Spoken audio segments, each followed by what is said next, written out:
কমবে উৎপাদন খরচ, রক্ষা পাবে পরিবেশ, ভূমিকা রাখবে জলবায়ু পরিবর্তনের প্রভাব কমাতে। এমন ভাবনা থেকেই সৌরবিদ্যুৎ চালিত সেচ পাম্প বসানোর প্রকল্প হাতে দেওয়া হয়েছিল পল্লী বিদ্যুৎকে। কিন্তু পাম্প নিয়ে এখন মাথায় হাত কৃষকের। শুধু তাই নয়, কর্মকর্তাদের দায়সারা বাস্তবায়নে ভেস্তে যেতে বসেছে ৬০০ কোটি টাকার পুরো প্রকল্পই। কিভাবে সরকারি প্রকল্পগুলোতে সংশ্লিষ্টদের অবহেলায় ভেসে যায় শত শত কোটি টাকা, তারই আরেকটি উদাহরণ নিয়ে আজকের উন্মোচন। সঙ্গে আছি আমি মাহমুদ কমল।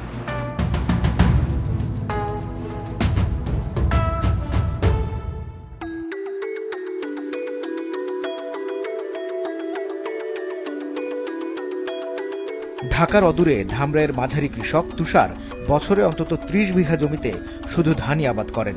ধানের দাম প্রত্যেক বছরই বাড়ে, কিন্তু লাভের মুখ দেখা একরকম কষ্টসাধ্য তুষারদের। কারণ ডিজেল চালিত অগভীর নলকূপ অর্থাৎ শ্যালো মেশিনে প্রতি বিঘা জমিতে শুধু সেচ বাবদই তুষারদের খরচ হতো অন্তত ২০,০০০ টাকা। বছরের পর বছর লোকসানের সেই দিন কাটানোর পর গেল প্রায় ১ যুগ ধরে স্বস্তিতে তুষাররা। কারণ বিঘা প্রতি ২০,০০০ টাকার সেচ খরচ আর দিতে হয় না। মিলেছে নতুন বিকল্পের সন্ধান, সৌরচালিত সেচ পাম্প। যেহেতু পানির রোধ আমরা প্রথম থেকে ভালো পেয়ে যাচ্ছি, সুবিধা সুযোগ সুবিধা সব দিক দিয়ে ভালো পাচ্ছি। ৩০% ভিতরে আপনি ২৫ মণ ধান যদি হয়তো এখন আপনি একটু ২৬ 2 দিন 3 মণ 4 মণ বেশি বাড়বে আর কি। তুষারের মতো কৃষকদের মুখে হাসি ফুটাতে কৃষিতে বিপ্লব ঘটাতে চায় সরকার। কারণ বিদ্যুৎ ও জ্বালানি মন্ত্রণালয়ের তথ্য বলছে, দেশে কৃষি উৎপাদনে মোট খরচের ৪৩ ভাগই যায় সেচের পেছনে। খরচ কমাতে নবায়নযোগ্য জ্বালানির ব্যবহার বাড়ানোর সরকারি উদ্যোগের একটি হচ্ছে এই সৌরচালিত সেচ পাম্প প্রকল্প। এই প্রকল্প বাস্তবায়নে কাজ করছে সরকারি বেসরকারি বিভিন্ন সংস্থা ও কোম্পানি। সেগুলোর মধ্যে একটি বাংলাদেশ পল্লী বিদ্যুতায়ন বোর্ডের solar photovoltaic pumping for agricultural irrigation বা SPPAI প্রকল্প। এই প্রকল্পে এশীয় উন্নয়ন ব্যাংক এডিবি থেকে ঋণ নেওয়া হয়েছে ২০ মিলিয়ন মার্কিন ডলার। অনুদান মিলেছে আরও ২৫.৫ মিলিয়ন মার্কিন ডলার। এর বাইরে ভর্তুকি হিসেবে সরকারকে গুনতে হচ্ছে প্রায় ৩.৫ মিলিয়ন মার্কিন ডলার। ৭৬,০০০ মার্কিন ডলার পল্লী বিদ্যুতের নিজস্ব অর্থায়ন। অর্থাৎ সব মিলিয়ে প্রকল্প ব্যয় ধরা হয়েছে প্রায় ৬০০ কোটি টাকা। কেমন চলছে এই প্রকল্প, কতটুকু সুবিধা পাচ্ছেন কৃষক, তা জানতেই ময়মনসিংহ জেলায় আমরা। মুক্তাগাছার কৃষক মোয়াজ্জেম পল্লী বিদ্যুতের কাছ থেকে ২ বছর আগে এই সৌরসেচ পাম্প নিয়েছেন এককালীন ৭৩,০০০ টাকা দিয়ে। হতাশা ছাড়া আর কিছুই মেলেনি তার। কারণ এই ২ বছরে এই পাম্প থেকে পানি পাননি এক ফোঁটাও। আমি জমিতে চাষাবাদ করতে পারতেছি না, এটা আমি লসের মধ্যে পড়ে আছি। প্রতি পাখিতে ২,০০০ টাকা দেওয়া লাগতেছে। তাহলে এতে আমার টাকাটা তো থাকতো। এতে আমার মনে করেন ৩০ পাখি জমি হইলে আমার টাকা যেতে অলরেডি ৬০,০০০ অন্যকে ভাড়া দেওয়া লাগতেছে। এদের কিছু বললেই কয় আজ না কাল, এরা খালি তারিখ করতেছে, এই সপ্তাহ না সেই সপ্তাহ, এই সপ্তাহ না সেই সপ্তাহ। নিজের তো পেরেশানি, অন্যের লোক বলতেছে এটা কি করছো, মানুষে গালাগালি করেই বলে যে কি একটা জিনিস করছো, মানুষ আমগর সহ একটা কষ্টের ভিতরে ফেলাইছে। মনে হইতেছে এই জিনিসটা নিজেই আমি তুলে এটা কিছু করে ফেলাই। নিরুপায় হয়ে মোয়াজ্জেমকে আবারও ফিরতে হয়েছে বিদ্যুৎ চালিত পাম্পে, যেখানে ধান আবাদে খরচ প্রায় সবসময়ই ছাড়িয়ে যায় ফলন আর দামের হিসেবকে। পল্লী বিদ্যুতের এই প্রকল্পের সৌরসেচ পাম্প নিয়ে এমন বিপাকে পড়েছেন ওই জেলার আরেক গ্রাহক নান্দাইলের ইব্রাহিম খলিলও। 50 আছে নো ওয়াটার, এই যে নো ওয়াটার লেখা আছে। 50 কাটাকে রোপণ করছে এই চাষ, মানে এই মেশিন দিয়া। এরপরে যখন সাইডে ডিপ মেশিন ছাড়লো, এই বৃষ্টিপাতল নাই, এখন পানি নাই, মেশিন চলে না। সাশ্রয়ের আশায় নেয়া এই সৌরসেচ পাম্প নিয়ে ময়মনসিংহের বিভিন্ন উপজেলার কৃষকের এমন হাহাকারের কারণ খুঁজে বের করতে চাই আমরা। উত্তর অনেকটাই জানা ভুক্তভোগী কৃষকদেরই। টোটালি 90-95 বসাইছে। ওয়ানগুড়া সাবমার্সিবল দিয়ে পানি খাই, টাঙ্কিতে পানি তুলি, ওগুলা তো শর্ট পড়ে না। আমরা ওই আঙ্গিকে বলছিলাম আর কি, যদি 180 বছর তো তাহলে মনে হয় যে 20-30 বছর নিশ্চিন্তে থাকা যেত। শুরুতে বলছি যে আপনার যে এটা করতেছেন, এটা করলে আমার পানি আসবে না। সয়েল টেস্টটা বর্ষার সিজনে করছিল। সর্বমোট বোরিং হচ্ছে 105 ফিট। এটা সর্বনিম্ন যদি করতো তারপরে 180 ফিট করার দরকার ছিল। চাচি কেমন আছেন? তাদের কথার সূত্র ধরে শুধু কৃষি নয়, বাসাবাড়ির কাজের ব্যবহারের জন্য ওই এলাকায় সাম্প্রতিক সময়ে বৈদ্যুতিক পাম্প স্থাপন করেছেন এমন কিছু বাড়িতেও খোঁজ নেই আমরা। এটা কতটুকু নিচে গাড়ছেন? 190 আশেপাশেও এরকম 180, 190 আরো কিছুটা আরো গভীর আছে। আর পরশু দিনে মুক্তাগাছা করলাম 182 ফিট গাছে। এটা কত সাল থেকে এই অবস্থা? 2008 থেকেই প্রায় এরকম। সেচ ব্যবস্থা সম্প্রসারণে সরকারি পর্যায়ে সবচেয়ে বড় সংস্থা কৃষি উন্নয়ন কর্পোরেশন বিএডিসি।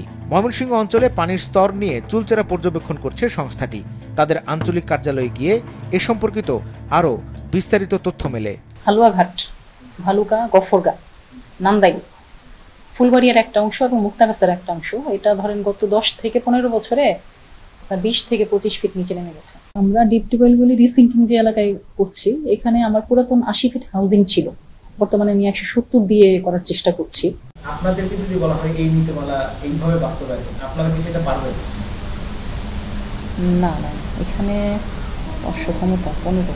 তাদের অবশ্য পাম্পের ক্যাপাসিটি কম, কিন্তু এই লেয়ার থেকে পানি আসবে না। পানির স্তর নিয়ে সংশ্লিষ্ট সব মহলই যখন এতটা অবহিত, তারপরও কেন সৌরচালিত সেচ পাম্পগুলো বসানোর পর অকেজো হয়ে গেল সেটি জানা জরুরি। জানা গেল, প্রকল্পের যে 5টি প্যাকেজ সাজানো হয়েছে সেখানে পানির স্তরের সর্বোচ্চ গভীরতা রাখা হয়েছে 120 ফুট, কিন্তু ময়মনসিংহের বেশিরভাগ এলাকায় পানির স্তরের দেখা মেলে গড়ে 150 ফুটেরও বেশি গভীরে। তাহলে 120 ফুটের মধ্যেই কেন পল্লী বিদ্যুতের লোকজন পাম্প বসিয়েছেন? মজার তথ্য হলো, প্রকল্প সংশ্লিষ্টরা এই এলাকার কয়েকটি জায়গায় পাম্প বসানোর আগে পানির স্তর নিয়ে সমীক্ষা চালিয়েছেন বর্ষা মৌসুমে, যখন পানির স্তর অপেক্ষাকৃত ওপরে থাকে। ফলে শুকনো মৌসুমে নেমে গেছে পানির স্তর। আবার একসঙ্গে অনেক পাম্প চালু করলে পানির স্তর নেমে যায় আরও নিচে।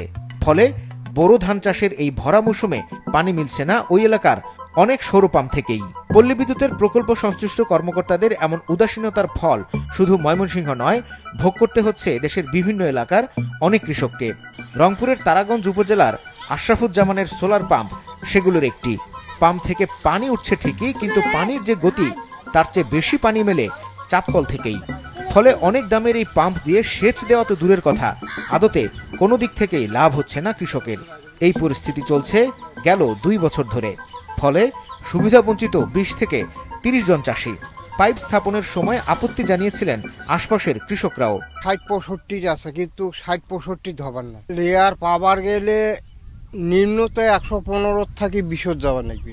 বর্ষার সময় বোর্ডিংটা করছিল, আর সেই সময় বলছিল যে আমরা বোর্ডিং করে যাচ্ছি, 7% পাম্প আসে, ওখান থেকে বলে পানি ফাটিয়ে উঠবে। আর আমরা এলাকাবাসী সবাই কছি যে এখানে পানি উঠবে না। আমার এতগুলো কৃষক, প্রায় 1200 শতক জমি, মানে এরা আবাদ থেকে বঞ্চিত এবং বিভিন্ন কৌশল করে ওরা ভুট্টা লাগাচ্ছে। অনেক দূর থেকে আমাদেরকে সেই সেচের পানি নিয়ে আসতে হচ্ছে, এখান থেকে 1 কিলোমিটার দূরে। এমন ঘটনা আমরা খুঁজে পেয়েছি সিরাজগঞ্জ, টাঙ্গাইল, নাটোর, ঠাকুরগাঁও ও চাঁদপুরেও। অথচ পানির স্তর সংক্রান্ত নিজেদের অভিজ্ঞতা পল্লী বিদ্যুতের লোকজনকে জানালেও পাত্তা দেননি সংস্থাটির ইঞ্জিনিয়াররা। যখন 90 ফিট ওরা পাইপ দিচ্ছে, তখনই অনেকে বলতেছে কি রে এটা 90 ফিট পাইপ দিচ্ছে। আচ্ছা, আর আপনাকে দিছে কয় ফিট? কিছুক্ষণ পর আপনি দেখবেন যে এটা নো ওয়াটার দেখা, এটা পানি আসে না, কারণ ওই যে বোরিংটা ঠিক মতো করা হয়নি। যখন গ্রীষ্মকাল আসে তখন পানির লেয়ারটা নিচে নেমে যায়, মোটরে নো ওয়াটার দেখায়, তখন পানি থাকে না। এবং আমি এই যে আপনি এখনো দেখবেন ওই পাশে আমি মোটর দিয়ে আলাদা করে আমি পানি উঠে এরপরে স্ক্রিম চালাচ্ছি। বিষয়টি নিয়ে কথা বলতে পল্লী বিদ্যুতের স্থানীয় কার্যালয়ে গেলে তারা কৃষকদের এই বিপত্তির দায় নিতে নারাজ। আমার এখানে 18 থেকে 19টার মতো পাম্প বসানো হয়েছে, সবগুলোতে পানি ওঠে না, মাত্র 13টার উঠছে। একটা কিস্তি মাত্র দিয়েছে, 10 ভাগের 1 ভাগ, আর বাকি সব কিস্তি বাকি। আরবির কাউরে তো ধরতে পারে না, আমারও তো পায়, আমার সাথে আইসা করবে, আমি তার টাকা ফেরত দিয়ে দেবো, একটাও রাখবো না, যে যা হওয়ার পরে হইব। সৌর সেচ পাম্প স্থাপনের জন্য 2019 সালের দিকে প্রকল্পটি প্রাথমিকভাবে ছিল পল্লী বিদ্যুতের 10টি জেলায়। পরে আরও 22টি জেলায় তা বাড়ানো হলেও প্রশ্ন থেকে যায় পানির স্তর নতুন করে যাচাই করা নিয়ে। গভীরতা নিয়ে এমন সমস্যা ঠিক কতগুলো পাম্পের ক্ষেত্রে হয়েছে তার সঠিক পরিসংখ্যান পাওয়া মুশকিল। তবে কৃষক ও বিভিন্ন সূত্রের মাধ্যমে স্তর সমস্যা হওয়া এমন অন্তত 50টি পাম্পের তথ্য পাই আমরা। প্রথম যে 10টা জেলাতে প্ল্যানিং ছিল, সেই 10টা জেলাতে শ্যালো টিউবওয়েলের রিপ্লেসমেন্ট হিসেবে এটাকে চিন্তা করা হয়েছে। নট ডিপ টিউবওয়েল, তো শ্যালো টিউবওয়েলের সাধারণত 60 থেকে 80 ফিট বেশি টিউবওয়েল লাগে না।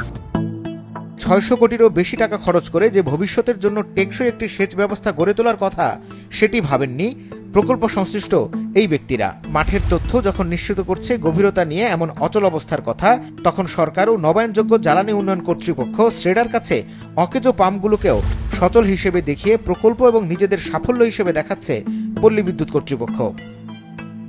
নবায়নযোগ্য জ্বালানি উন্নয়ন কর্তৃপক্ষ শ্রেডা বলছে, দীর্ঘদিন অচল পড়ে থাকা পাম্পকে সচল দেখানো বড় রকম অস্বচ্ছতা। এইটা মানে কিভাবে সম্ভব আমি সেটা বুঝতে পারছি না, এইভাবে পড়ে আছে, কৃষক উপকৃত হচ্ছে না, এবং ফলে এটা আমাদের রানিং অ্যাবাউট আপনারা রানিং দ্যাটস নট ফেয়ার।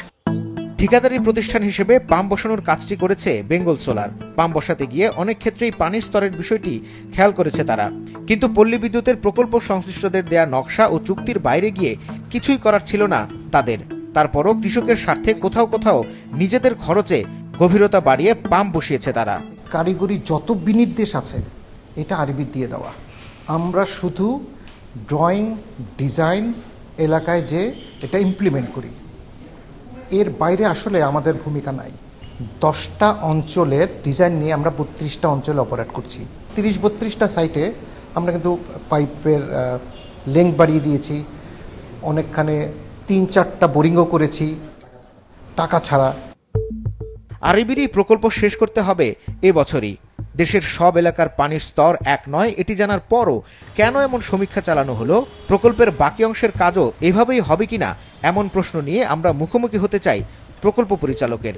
কয়েকদিন অপেক্ষার পর অবশেষে সাক্ষাৎকার নেওয়া সম্ভব হয় তার। নরমাল পানির লেয়ার আশেপাশে সেটা 150 ফিটের উপরে, আপনারা আসলে কি লেয়ার মাপলেন যে হচ্ছে যে তাদের থেকে এই নরমাল স্বাভাবিক যে পানির লেয়ার সেটা থেকে আরো 30 ফুট কম? নরমাল না, ওখানে টেস্ট বোরিং করা হয়েছে, সেটার ভিত্তিতেই করা হয়েছে। টেস্ট বোরিং করেছেন বর্ষাকালে। আপনার বললাম তো যে যদি এটা প্রবলেম হয় সেটা সলভ করা হবে। আমরা তো টেস্ট বোরিং যখন সাইট হাতে পাই তখন করি এটা, ঠিক আছে। আমার তো ওয়েট করার মানে ধরনের সাইট আমি আজকে পেলাম, আমি সামার পর্যন্ত তার ওয়েট করা সম্ভব না আমার পক্ষে। মনে রাখা জরুরি, বিদেশি সংস্থার অনুদান, সরকারের বিপুল ভর্তুকি ছাড়াও এই প্রকল্পের টাকা এসেছে এডিবির কাছ থেকে প্রায় 250 কোটি টাকা ঋণ থেকে, যা সুদে আসলে শোধ করতে হবে। সেই টাকার যোগান আসার কথা কৃষকদের কাছ থেকেই।